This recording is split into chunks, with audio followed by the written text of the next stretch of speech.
Oke, kembali lagi di channel saya. Semoga buat kalian yang sudah mengklik video ini ya. Wah, kali ini gempar ya, informasi terbaru. Infonya kali ini Bu Megawati mundur sebagai ketum PDIP.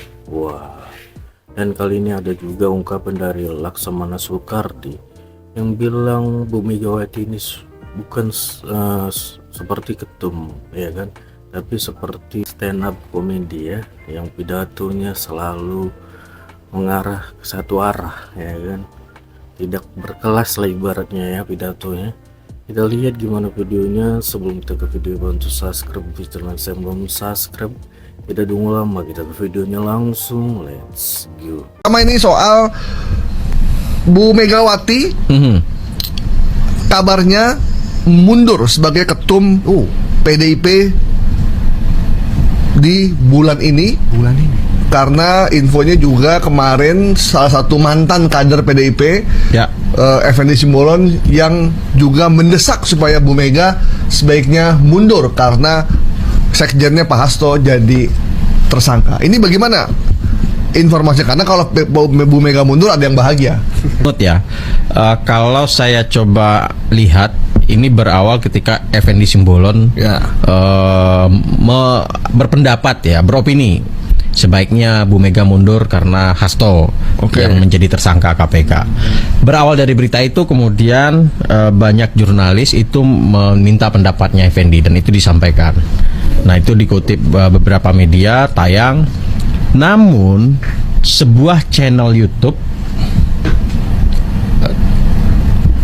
nama akunnya itu Kajian Online, subscribernya 625.000. Kajian Online disingkat Kajol. Jadi dia mencoba mendeskripsikan peristiwa itu. Effendi Simbolon meminta Bu Megawati mundur karena Hasto tersangka. Nah, ya kalau kita jurnalis tentu paham gitu kan, kenapa Effendi Simbolon berpendapat seperti itu.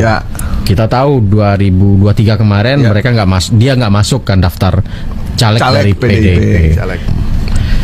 Nah, setelah kita verifikasi, berita itu benar.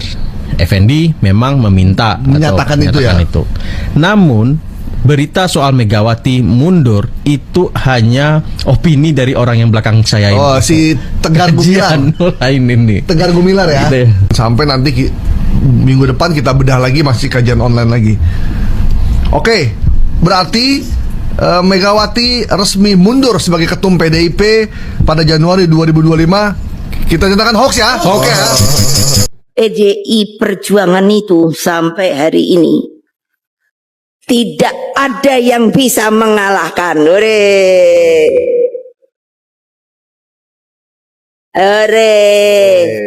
Coba siapa nyangka padahal waktu itu marah ketika Jakarta nih ya, gile nih Jakarta.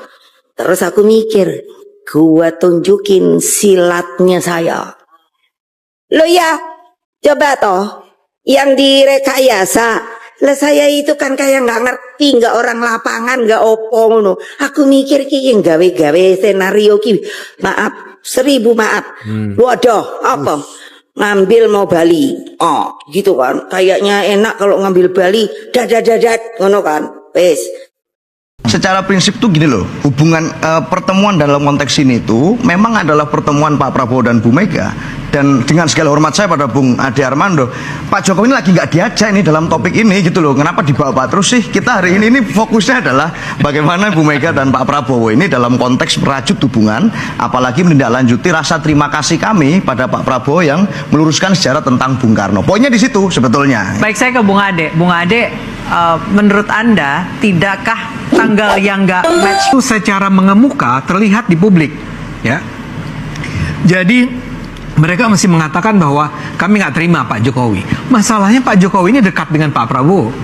Menurut saya, biar bagaimanapun, Pak Prabowo adalah orang yang tahu bahwa kemenangan dia kemarin sebagai presiden itu antara lain diakibatkan oleh kehadiran Gibran, diakibatkan oleh kehadiran Pak Jokowi. Kalau tidak ada Pak Jokowi dan Pak Gibran atau Mas Gibran, sebenarnya kemenangannya tidak akan semutlak itu barangkali. Jadi kalaupun ya Pak Prabowo itu bersedia untuk ketemu dan menerima Bu Mega, harus ada sebuah narasi yang dibangun dalam hal hubungannya dengan Pak Jokowi. Dan saya yakin Pak Jokowi itu bukan orang yang terlalu sulit untuk diajak bicara. Tapi apa?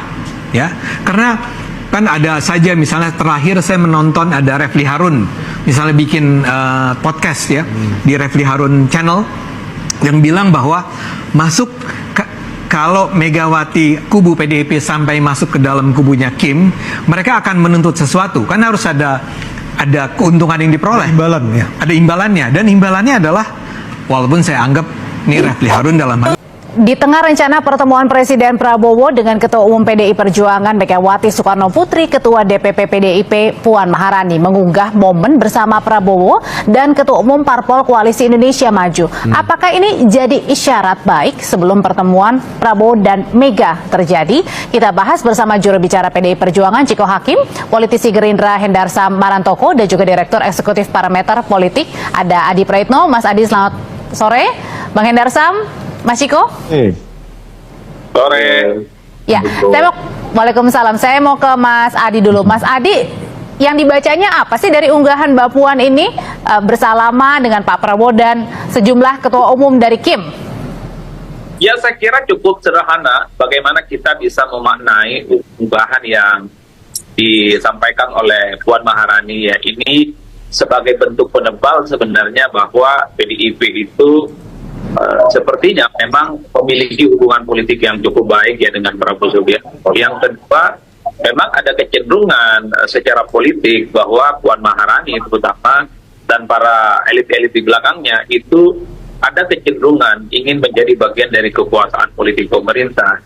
Cuman yang perlu disampaikan itu adalah bagaimana format berkoalisi dengan Prabowo Subianto. Ketika mejanya terlalu banyak, maka birokrasinya akan panjang. Birokrasi yang panjang itu akan menjadi beban buat perizinan, buat investasi dan sebagainya. Sederhananya begitu loh. Itu loh. Tadinya mejanya 34, sekarang jadi 42. Kan tambah meja tuh. Iya kan? Tambah meja artinya tambah birokrasi. Tambah birokrasi artinya tambah proses. Tambah proses artinya tambah waktu. Tambah waktu artinya menjadi beban baru. Oke, itu dia video, gimana menurut kalian, dan sampai bertemu di video saya selanjutnya.